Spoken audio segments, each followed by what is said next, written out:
mas existe pontos tão sutis que há uma falta de respeito entre os casais que às vezes não são considerados.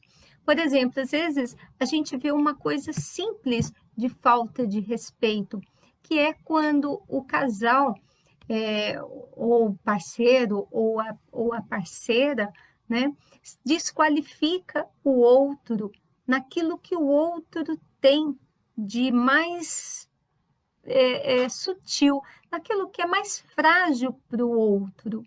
Né? Então, é uma falta de respeito quando é usado contra a pessoa aquilo que ela não tem fortalecido. Digamos que dentro aí de uma relação, você tem aí a sua situação mais sutil, né, com mais dificuldade aí, digamos que você não é aquela cozinheira de mão cheia, né, aquela coisa de estar ali na cozinha, fazendo e acontecendo na cozinha. E a todo momento há uma desqualificação neste aspecto. Né? A pessoa sabe que você não se dá muito bem para as panelas, né? Não tem muito primor para isso. Tem mulheres que cozinham muito bem, tem homens que cozinham muito bem, e outros nem tanto. Mas a questão aqui não é nem da cozinha, a questão é a pessoa utilizar coisas que você não tem tantas habilidades como um ponto para te desqualificar. Isso é uma falta de respeito. E o respeito também vem não só em relação a alguma característica nossa, mas em relação à nossa própria família. Porque a nossa família é a base. Então, quando o parceiro também não tem esse respeito, esse olhar para a família do outro, no qual desqualifica, é a nossa origem. E isso traz também um problema sério para o casal. Há um desequilíbrio, um emaranhado no casal. Então, sistemicamente falando, a gente se une, as famílias se unem para se curar. Uma família tem algo melhor e a outra tem outra qualidade em que uma completa a outra. Então, quando há esse ponto de desqualificação, quando há essa postura no qual utiliza aquilo que é mais sutil para alfinetar o outro, existe uma falta de respeito. E aí muitas mulheres acabam sempre justificando, algumas pela até própria autoestima rebaixada, diz não, mas é que ele chega é bravo do serviço, não, é que ele não está bem humorado hoje. Ou outra coisa para aquelas mulheres, né? A gente que é solteira, que está aí, às vezes no aplicativo, ou que está conhecendo a outra pessoa. Às vezes a gente se sente tão vulnerável nesse sentido, no sentido negativo da coisa, né? No sentido de que quando você está ali para se relacionar, para conhecer com a pessoa, e a pessoa já vem com uma série de colocações, meio de intimidar você e para que você ceda algo. Então, isso também é um ponto para a gente repensar no quanto a gente permite que o outro nos desrespeite.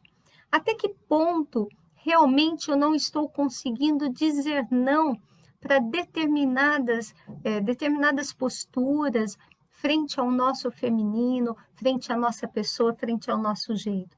E por que a gente se sujeita tanto a isso, não é mesmo?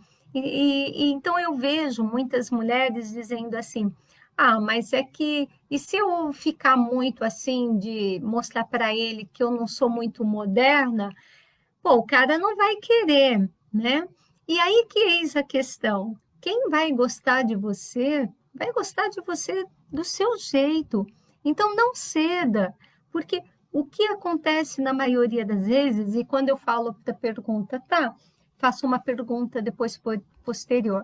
Ok, e sua estratégia funcionou? Ele está namorando com você? Não está namorando, só queria flertar. Então, né? Então, onde que está esse autorrespeito também para que o outro perceba que, nossa, pera lá, ela tem a postura dela, ela tem o time dela, não é de brincadeira, eu não vou zoar com essa mulher, né? Eu não vou brincar com essa mulher. Então, tanto nos relacionamentos, né, já estejam mais duradouros, ou nos relacionamentos que vocês estejam fortalecendo, quando falta o respeito, quando a gente fala que falta tudo, né? Porque faltou o respeito, falta a consideração, a empatia e uma série de outras qualidades. E o respeito perpassa por aceitar a gente tal como a gente é. O respeito passa em entender que você tem o seu jeito e que deve ser respeitado na sua magnitude.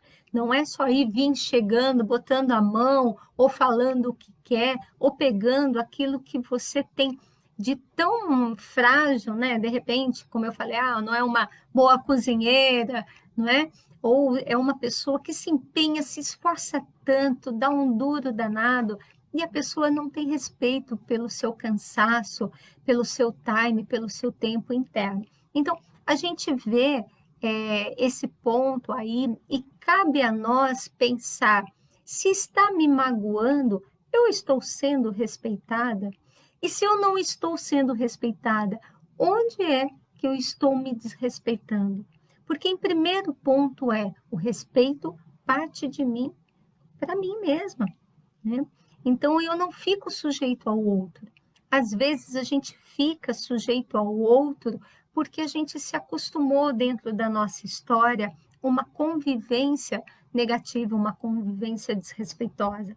Então, às vezes isso parece até normal. Mas se pergunte, se te incomoda, é normal? É normal a gente ficar numa relação ou ter uma relação que nos incomoda, que nos chateia, que nos magoa, que nos, sabe, traz um mal-estar?